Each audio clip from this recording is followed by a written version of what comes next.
Hello friends, channel आप और हम पर त्योहारों के रंग युवाओं के संग कार्यक्रम में आप सबका स्वागत है। त्योहारों की कड़ी में आज हम सावन मास के अगले त्यौहार नाग पंचमी पूजा की बातें करेंगे। नाग पंचमी त्यौहार सावन में 2 बार आता है। एक आता है श्रावण कृष्ण पक्ष की पंचमी को, जिसे मीना पंचमी कहते हैं, और दूसरा श्रावण शुक्ल पक्ष की पंचमी को, जिसे नाग पंचमी कहा जाता है। हिंदी कैलेंडर में ये लिखा होता है। दोनों में ही नाग देवता की पूजा होती है। अधिकतर लोग शुक्ल पक्ष की पंचमी को नाग पूजा करते हैं, परंतु राजस्थानी समाज लगभग कृष्ण पक्ष की पंचमी को ही नाग पंचमी पूजा करते हैं, जो कि मीना पंचमी के नाम से कैलेंडर में लिखा होता है। स्थानीय भाषा में उसे नाग पांचे कहते हैं। नाग पांचे की कथा में एक बड़ी ही रोचक लाइन है।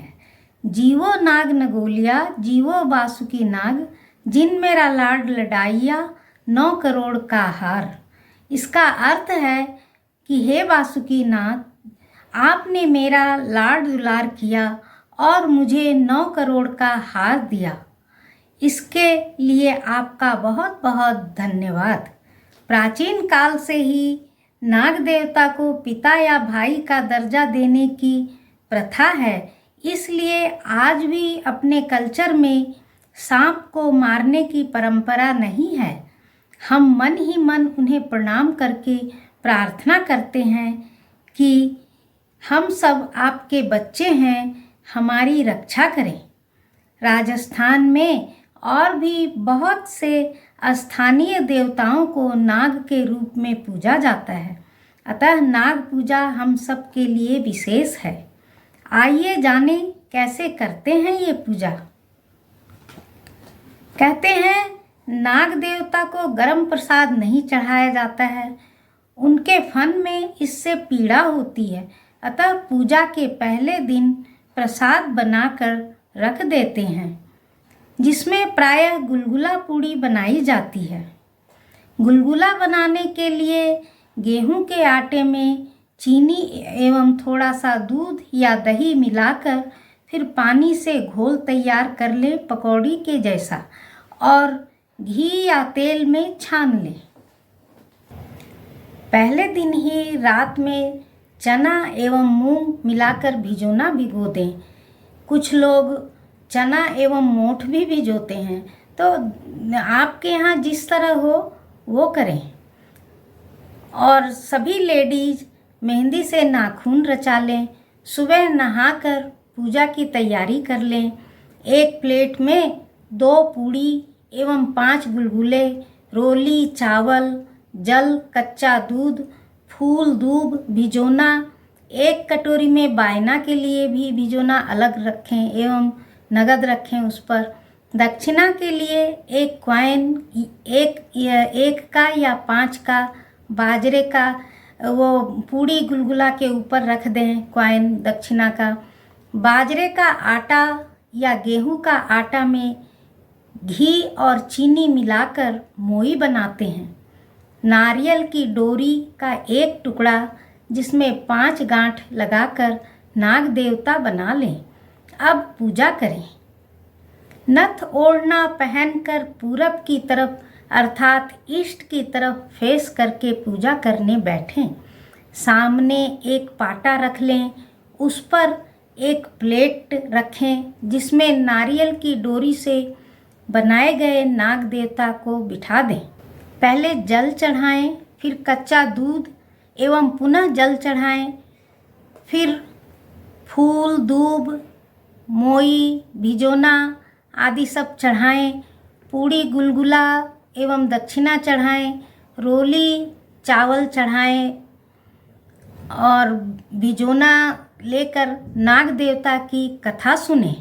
और हाथ वाले भिजोने फिर चढ़ा दें वहीं पुनः, और हाथ में चावल लेकर फिर गणेश जी की यानी विनायक जी की कथा सुने और हाथ के चावल भी चढ़ा दें।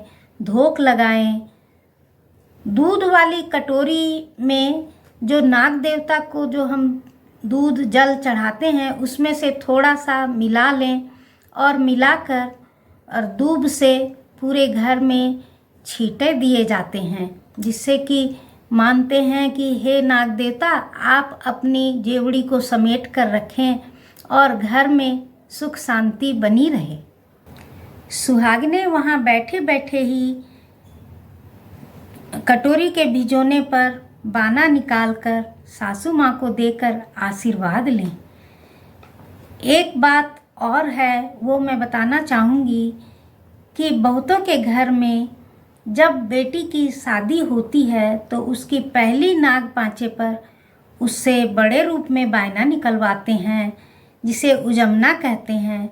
उसके लिए भिगोना को एक प्लेट में 7 कुड्डी करके उसके ऊपर एक साड़ी ब्लाउज रख देते हैं, कुछ नगद रख दे और उसी तरह रोली से चिरच कर और ओढ़ने के पल्ले से 7 बार हाथ फेरते हैं, जैसे हम बाना निकालते हैं उसी तरह निकलवा कर फिर वो बेटी की सासू माँ के लिए भेज दिया जाता है। ऐसा है कि पहले श्रावण में ज़्यादातर लड़कियाँ पीहर आती हैं तो वहाँ पर माँ करवा ही देती है, और अगर कुछ लड़कियाँ जब ससुराल में हों सावन की पहली पाँचे को तो उसकी ससुराल साड़ी ब्लाउज पीस एवं नगद वहाँ भेज दिया जाता है। तो दोस्तों ये रस्म नाग पांचे की पूजा की हमने बताई है। नाग देवता को कम से कम 1 दिन पंडेरे पर रखें, बाद में आप चाहें तो तुलसी के पॉट में रख दें या फिर किसी पेड़ के नीचे रखवा दें, वो दूसरे दिन करें और पूजा का जो सामान है उसे तो पूजा करने के बाद हम उसी दिन भी पेड़ के नीचे रखवा सकते हैं। दोस्तों इस तरह हम नाग पूजा की बातें कर रहे थे, तो आज के लिए बस इतना ही। पुनः एक नए फेस्टिवल के साथ हम पुनः मिलेंगे। आप स्वस्थ रहें, खुश रहें, यही हमारी कामना है। और आपसे प्रार्थना है कि चैनल को लाइक एवं शेयर करना ना भूलें और सब्सक्राइब भी अवश्य करें। जय श्री राम, जय नाग देवता की जय।